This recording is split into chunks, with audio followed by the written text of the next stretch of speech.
નમસ્કાર. દરેકના જીવનમાં શું હોય છે કે ભાઈ એક શાંતિભર્યું જીવન કે જેમાં શું હોય સુખ, સ્વાસ્થ્ય, સમૃદ્ધિ, પરિવારનો પ્રેમ, રાઈટ?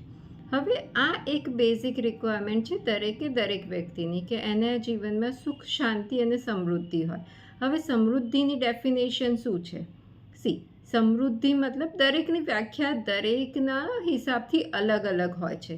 પણ જે વ્યક્તિઓને વધારે પૈસા કમાવા છે તો એ લોકો માટે શું હોય છે સમૃદ્ધિની ડેફિનેશન કે ભાઈ જેટલું અમે કમાઈએ છીએ અને આપણા જે ખર્ચા છે એ ખર્ચા કર્યા પછી પણ અગર આપણી પાસે પૈસા છે અને અવિરત પૈસા આવી રહ્યા છે આપણા જીવનમાં તો દેટ ઇઝ સમૃદ્ધિ. ઘણાના માટે સમૃદ્ધિની ડેફિનેશન એ જે કમાય છે અને એમાંથી રૂટીનનું ખર્ચો ચાલી રહ્યો છે અને એ ખુશ છે તો એ પણ એમના માટે બરાબર જ છે. તો આ વિડીયો એ લોકો માટે છે. સમૃદ્ધિની ડેફિનેશન બધા માટે અલગ છે તો બધા પોતપોતાની રીતે સાચા છે. આ વિડીયો એ લોકો માટે છે કે જેમને તેમના જીવનમાં વધારે પૈસા કમાવા છે. They want overflow of money. જેમને પૈસા વધારે જોઈએ છે તો હવે એ લોકોએ શું કરવાની જરૂર છે?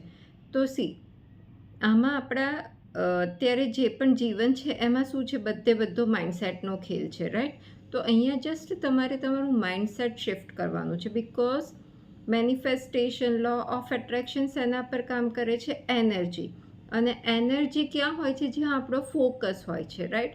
તો હવે તમે જસ્ટ તમારી અંદર જુઓ, વિચારો કે તમે જ્યારે પૈસા ખર્ચ કરો છો ત્યારે અને એ પછી તમારી ફિલિંગ શું હોય છે કે હા ભાઈ હું જે કમાઉં છું એટલો ખર્ચ થઈ જાય છે, બસ આપણું જીવન રૂટીન ચાલી રહ્યું છે. દેટ ઇઝ અવર માઇન્ડસેટ અત્યાર સુધી. અને એટલા માટે જ એ એક બિલીફ સેટ થઈ ગઈ છે કે હું જે કમાઉં છું એટલો જ ખર્ચો થાય છે અને એ પ્રમાણે હું જીવન મારું જીવી રહી છું.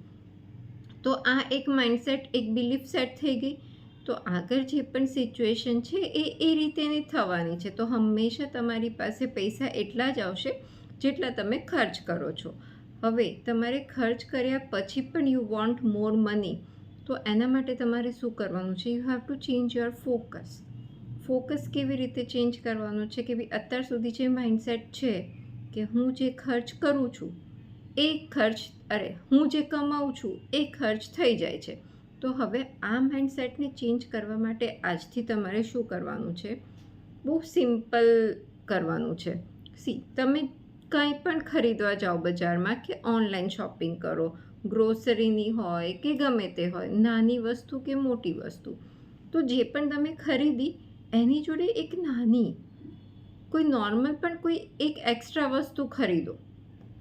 હું એવું નથી કહેતી મોટી અમાઉન્ટ, નાનામાં નાની અમાઉન્ટની ખરીદો પણ એક એક્સ્ટ્રા જેની જરૂર નથી એવું ખરીદો. તો એનાથી તમને શું ફીલ આવશે કે yes I am capable enough કે હું વધારે ખરીદી શકું છું. અને આને એક તમારી આદત બનાવો. મતલબ એવી પણ વસ્તુ નહીં કે જે કામની ના હોય. નાની વસ્તુ એવી ખરીદો, મતલબ તમે જે કામનું લિસ્ટ બનાવી દીધું એ તમે શોપિંગ કરી દીધું, રાઈટ? હવે એ પછી એક એક્સ્ટ્રા વસ્તુ ખરીદો અને એ ફીલ કરો કે yes I am capable enough કે હું એક્સ્ટ્રા ખરીદી શકું છું. તો એ મેસેજ તમારા સબકોન્શિયસ માઇન્ડમાં જશે. તો એ ફોકસ રહેશે તમારા માઇન્ડમાં કે ભાઈ હા હું પણ એક્સ્ટ્રા વસ્તુ ખરીદી શકવા માટે કેપેબલ છું. તો હવે તમારો ફોકસ ચેન્જ થયો અને ત્યાં તમારી એનર્જી ગઈ.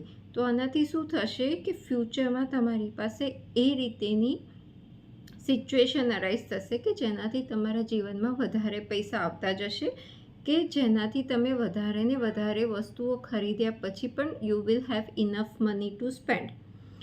બીજી વસ્તુ શું કરવાની છે? જેમ કે એક તો થઈ ગયું કે ગ્રોસરી ખરીદો તો કંઈક એક્સ્ટ્રા ખરીદો, ગ્રોસરી ખરીદો, કપડાં ખરીદો, ઘરની કોઈ જરૂરિયાતની વસ્તુ ખરીદો, વોટએવર.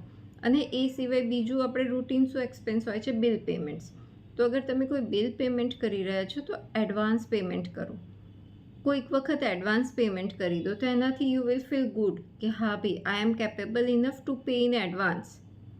હું રૂટીનનો તો પેમેન્ટ કરી જ રહી છું, એ સિવાય હું એડવાન્સ પેમેન્ટ કરવા માટે પણ કેપેબલ છું. આ બહુ નાના પેમેન્ટ્સ છે પણ આ નાના પેમેન્ટ્સથી ફરક એ પડશે કે તમારા માઇન્ડને મેસેજ જશે કે મારી પાસે વધારે પૈસા છે કે જે હું ખર્ચી શકું છું.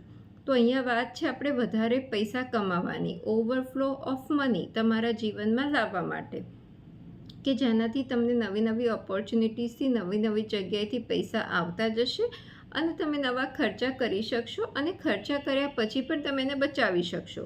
પણ એના માટે તમારે હંમેશા એ માઇન્ડસેટ રાખવું જરૂરી છે કે મારી પાસે જરૂર કરતાં વધારે પૈસા છે અને એને આવી રીતે તમે ખર્ચ કરશો તો જ તમને વસ્તુ ફીલ આવશે. તો એકાદ વાર એડવાન્સ પેમેન્ટ કરો તો તમને સારી ફીલ આવશે કે યસ, મારી પાસે તો વધારે પૈસા છે, મેં એડવાન્સ પેમેન્ટ બી કર્યું.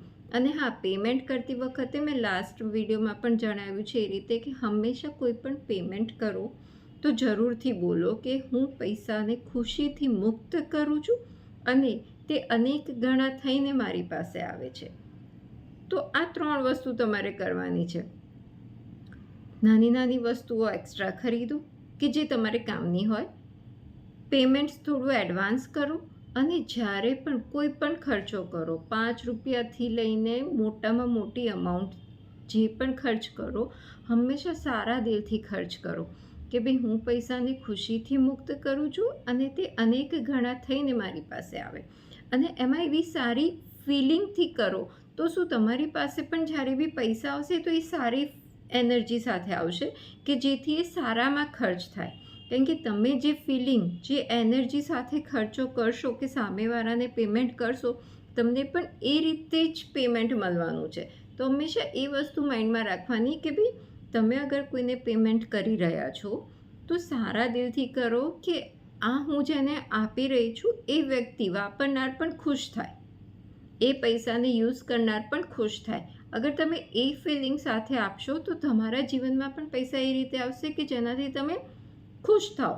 મતલબ એવી સારી સારી જગ્યાએ તમે સ્પેન્ડ કરશો કે જેથી તમારા જીવનમાં ખુશીઓ આવશે. બિકોઝ આપણે શું છે કે એનર્જી છે ને આપણી આજુબાજુ પણ બધી એનર્જી છે. જે એનર્જીથી તમે પૈસા આપ્યા છે એ જ એનર્જીથી પૈસા તમારી પાસે પાછા આવવાના છે. આ નિયમ છે અને આ વસ્તુ તમે ટ્રાય કરીને જોજો, તમે પણ આવું રિયલાઇઝ થશે. અત્યાર સુધી આપણે અજાણતા કરતા હતા, હવે તમને જ્યારે આ વસ્તુ ખબર પડી છે તો આને થોડું કોન્શિયસલી કરો તો તમને પણ રિયલાઇઝ થશે કે હા, અગર હું પૈસા ખુશીથી આપી રહી છું તો સામેથી મને પણ પૈસા એવી સારી રીતે આવી રહ્યા છે કે જેનો ખર્ચ સારી જગ્યાએ થઈ રહ્યો છે. તો આ વસ્તુ ધ્યાનમાં રાખો, આ વસ્તુ કરીને જુઓ અને આપના અનુભવો મારી જોડે શેર કરો. અગર કોઈ ક્વેરી હોય તો આપ કમેન્ટ કરીને મને પૂછી શકો છો. આશા રાખું છું આ વિડીયોથી આપને પ્રેરણા મળી હશે.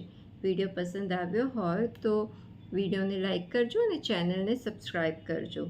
મને સાંભળવા બદલ અને આપનો કિંમતી સમય આપવા બદલ આપનો ખૂબ ખૂબ આભાર. ફરી મળીશું નેક્સ્ટ વિડીયોમાં.